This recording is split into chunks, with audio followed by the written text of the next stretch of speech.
Did the Canadian government hire an occultist to curse all of our money? It's 1952. The king, he's died. So the Queen Elizabeth II, she's about to ascend to the throne, which means Canada needs some new money. We got to exchange the king's space for the queen's space. So they print up all this new money. And then after it's been in circulation, the Canadian people start to notice something's a little wonky behind the queen's left ear. There's a devil face there. I'm talking the furious looking furrowed brows, angry eyes, peaked nose, a menacing grin, and that traditional devil pointed chin. And people were obviously like, yo, what the fuck is this? Now, this is post-World War II, and there was a massive religious bloom that followed it.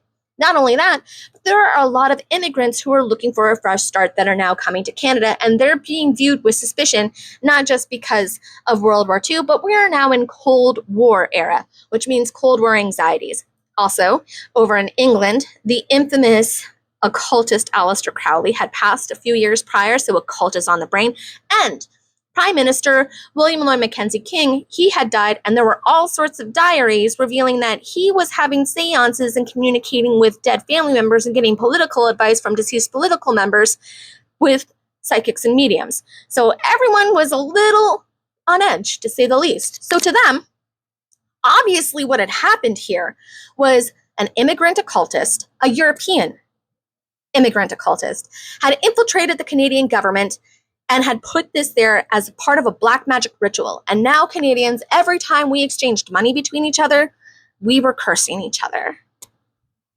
Because logic.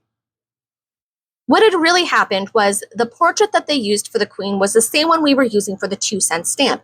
And the Canadian government thought the people of Canada were too stupid to tell the difference between a stamp and a bill note. So they changed the image a little bit. They turned the face to face the other direction. They swapped out her tiara and had an artist draw in new hair.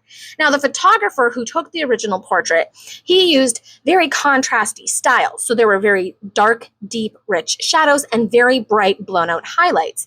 And they drew this hair in this style. And when the engraver meticulously matched every single detail, when it translated onto ink and paper, it kind of looked like a double. It was like a 2-part mistake. But try convincing a very paranoid population of that. Personally, I don't mind passing curses around. I kind of like the idea.